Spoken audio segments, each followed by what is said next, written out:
Hey everyone, I am back with another time-lapse video today, and today's video is heavily inspired by Happy D Artist on YouTube and Instagram.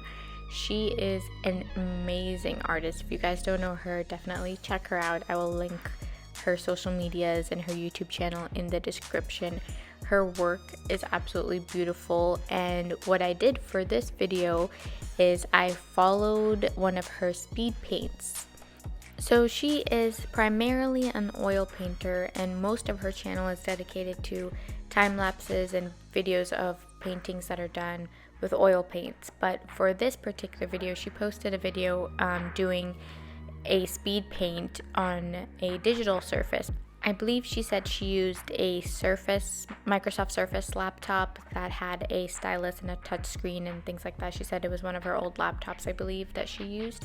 And she used the app Autodesk Sketchbook, which is a free app that is on both Android devices and Apple devices. You can find it anywhere.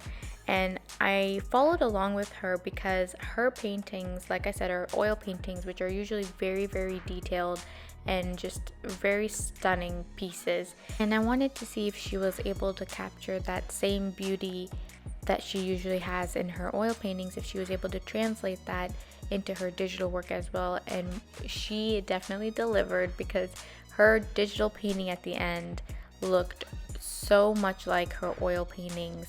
You wouldn't be able to tell that it was done digitally rather than done in traditional oils, because it was just so pretty and had so much detail, and she stayed true to her style and her aesthetic.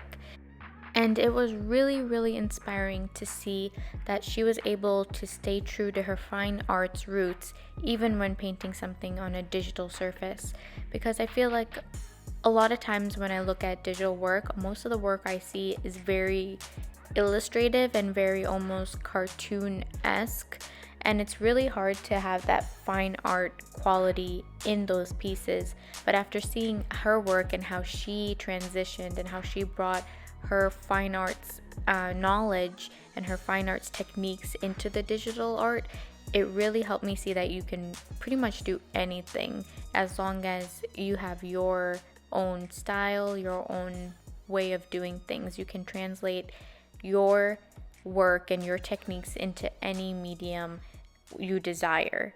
That's been something that I've been struggling with, because not only am I still finding my style and finding my own sort of aesthetic, but I am also trying different mediums, and I'm working on a medium that's pretty new to me, and I've been trying to change my way of working in order to suit this medium rather than making this medium suit my way of working.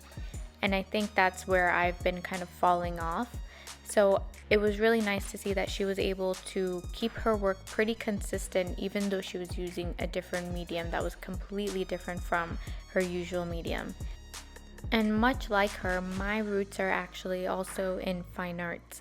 The medium that I was always drawn to when I was in school and when I first started my art journey years and years ago before I fell off of it.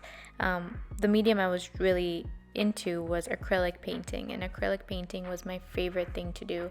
I had tons of canvases, tons of paints, and it was my go-to. But because I recently moved, I couldn't bring all my materials along with me, so doing things digitally seemed like the easiest way to continue my art journey without having to invest the time, the money, the energy in order to rebuild an entire collection of supplies to continue painting.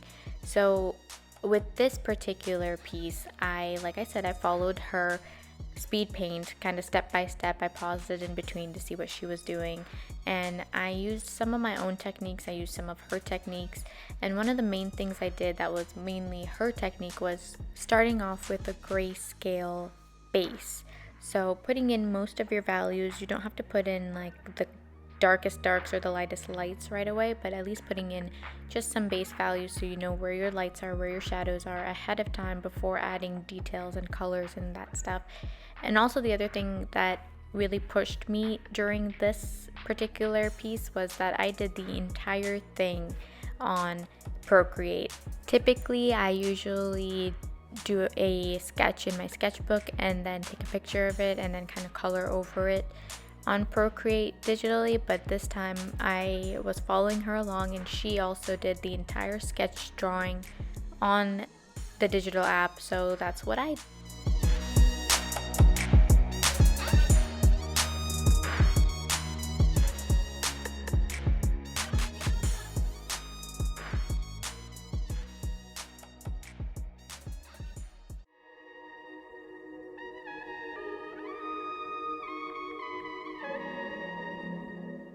After adding the parts of the hair, I went back and just tweaked some of the values and brought out some of the lighter areas and darkened some of the darker areas. And then to add color to this, I followed the video that I was watching and I put over it a clipping mask with some color variants on it and brought out some clouds into the mix just like she did. And then I went back in and just put in some highlights on top of the color to make everything kind of cohesive with the color. And then I went in and just adjusted the background a little bit to give us a completed final piece.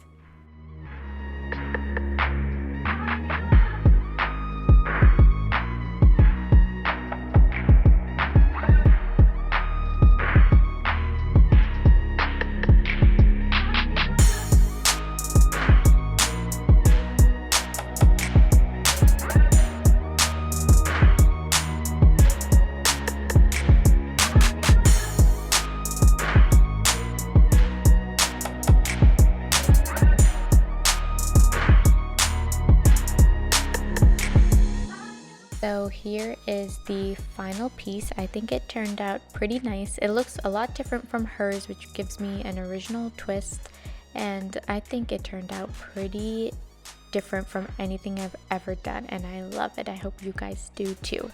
Thank you so much for watching, and I'll catch you guys on the next one. Bye!